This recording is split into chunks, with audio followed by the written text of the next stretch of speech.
अस्सलाम वालेकुम। SMTV global के साथ मैं हूं आमना अनफाल। सबसे पहले न्यूज़ हेडलाइंस।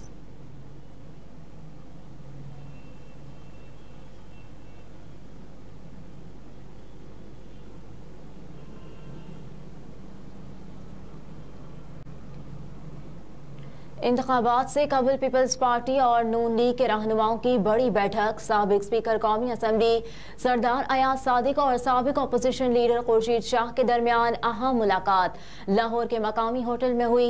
दोनों रहनुमाओं के दरमियान मुलाकात में सियासी सूरत हाल और इंतखाबात के हवाले से अहम गुफ्तगू की गई। मुस्लिम लीग नून और पीपल्स पार्टी के रहनुमाओं की मुलाकात में सियासी दर्जा हरारत को नॉर्मल रखने पर इत्तफाक किया गया। जराये के मुताबिक सरदार अयाज सादिक और खुर्शीद शाह के दरमियान सियासी इस्तेहकाम और रवादारी को कायम रखने पर इत्तफाक किया गया। दोनों रहनुमाओं ने क़यादत के पैगाम भी एक दूसरे को दिए।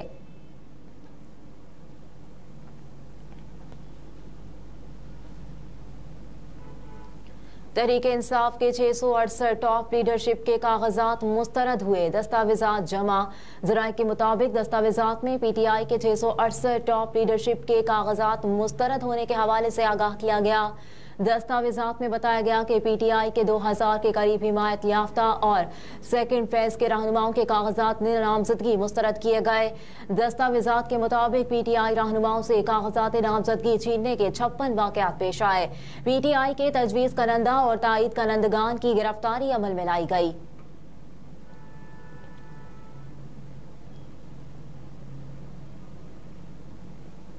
मुस्तरद कागजात नामजदगी पर तमाम दरखास्तें यकजा, जवाब जमा कराने का हुक्म। इलेक्शन ट्रिब्यूनल ने इलेक्शन कमीशन को तमाम दरखास्तों पर जुमे को जवाब जमा कराने का हुक्म दे दिया। इलेक्शन ट्रिब्यूनल ने अपने हुक्म में कहा कि RO से रिकॉर्ड लेकर तमाम दरखास्तों पर शिकवार कमेंट्स जमा कराए दें। इलेक्शन ट्रिब्यूनल ने हिदायत की है कि बिल्स या कोई भी अदायगियाँ थीं तो RO ने इन अदायगियों के लिए वक्त देने का मजाज था। इख्तियार होने के बावजूद एतराज़ात दूर करने के लिए RO ने वक्त क्यों नहीं दिया। शुएब शाहीन, नियाजुल्लाह नियाजी, जफर अली शाह की अपीलें इलेक्शन ट्रिब्यूनल में। शुएब शाहीन, नियाजुल्लाह नियाजी, जफर अली शाह और दीगर ने कागजात नामजदगी मुस्तरद होने पर अपीलें दायर की हैं। सैयद जफर अली शाह ने इलेक्शन ट्रिब्यूनल के सवाल पर जवाब देते हुए कहा कि जी मैं खुद इलेक्शन लड़ रहा हूँ।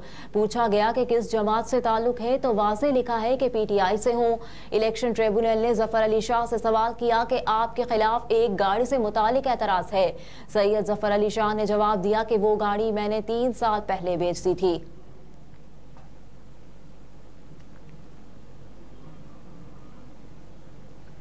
पेट्रोल की फरोख्त में 6 माह के दौरान सालाना बुनियादों पर 7% कमी। ऑयल कंपनीज एडवाइजरी काउंसिल ने आदाद-ओ-शुमार के मुताबिक जुलाई से दिसंबर तक की मुद्दत में मुल्क में 3.57 मिलियन टन पेट्रोल की फरोख्त रिकॉर्ड की गई, जो गुज़िश्ता माली साल की इसी मुद्दत के मुकाबले में 7% कम है।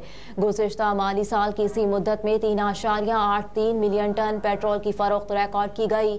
दिसंबर में मुल्क में 0.57 मिलियन टन पेट्रोल की फरोख्त रिकॉर्ड की गई, जो नवंबर के मुकाबले में यकसा है। नवंबर में भी मुल्क में 0.57 मिलियन टन पेट्रोल की फरोख्त रिकॉर्ड की गई थी। दिसंबर 2022 के मुकाबले में दिसंबर 2023 में मुल्क में पेट्रोल की फरोख्त में सालाना बुनियादों पर 8% की कमी हुई।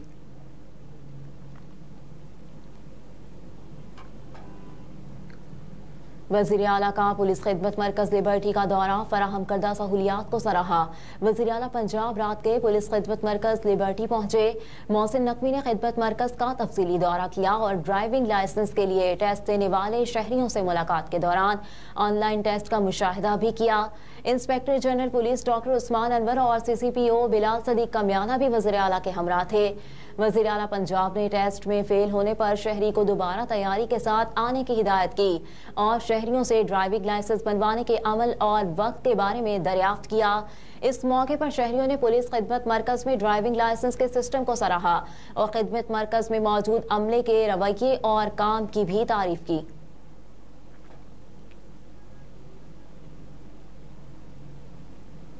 तहरीक इंसाफ को बल्ला वापस देने पर इलेक्शन कमीशन की नजरसानी अपील पर फैसला महफूज। पेशावर हाई कोर्ट के जस्टिस एजाज खान अदालती फैसले के खिलाफ इलेक्शन कमीशन की नजरसानी अपील पर समाअत कर रहे हैं। इस सिलसिले में इलेक्शन कमीशन के वकील और तहरीक इंसाफ के सीनियर वकील काजी अनवर एडवोकेट अदालत में पेश हुए। जस्टिस एजाज ने इलेक्शन कमीशन के वकील से कहा कि आपके दलाइल हमने सुने, जिस पर इलेक्शन कमीशन के वकील ने कहा कि मैं समाअत सुनने के लिए आया हूं। पीटीआई के वकील शाह फैसल ने इस्तदा की कि सीनियर वकील काजी अनवर आ रहे हैं, जो दलाइल पेश करेंगे, हमें थोड़ा वक्त दिया जाए। अदालत ने कहा कि ठीक है, जब आपका मेन कौंसल आ जाए फिर केस सुन लेंगे। इसके साथ ही अदालत ने समाअत में वक्फा कर दिया।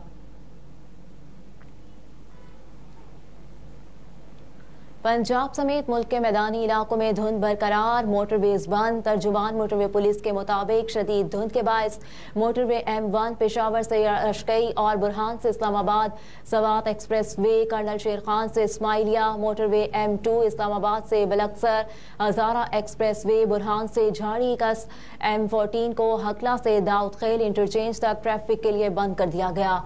दूसरी जानिब धुंध की वजह से इस्लामाबाद इंटरनेशनल एयरपोर्ट पर परवाजों का शेड्यूल शदीद मुतासिर। इस्लामाबाद एयरपोर्ट पर रवानगी और आमद वाली ज्यादातर परवाजें ताखीर का शिकार हुई। रात से अब तक तकरीबन तमाम परवाजों को ताखीर का सामना रहा।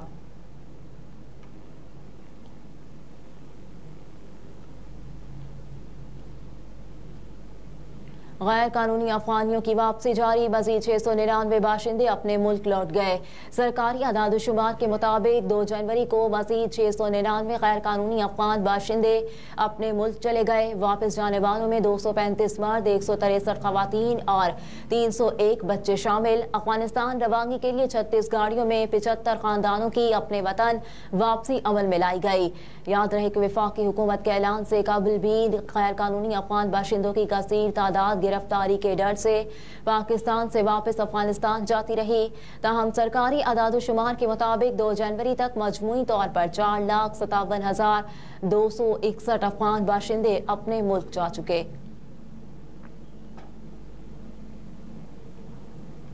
साबिक वफाकी वज़ीर ख़ज़ाना सरताज अजीज 95 साल की उम्र में इंतकाल कर गए।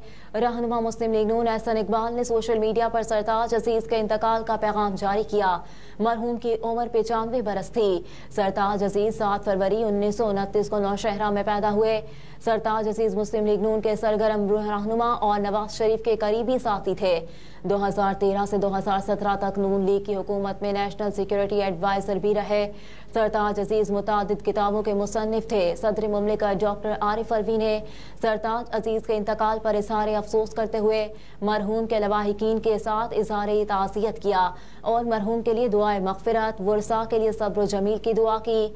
गवर्नर सिंध कामरान खान टिसोरी ने भी साबिक वज़ीर ख़ज़ाना सरताज अजीज के इंतकाल पर अफसोस का इजहार करते हुए मरहूम की मग़फ़िरत, दर्जात की बुलंदी और लवाहिकीन के लिए सब्र जमील की दुआ की।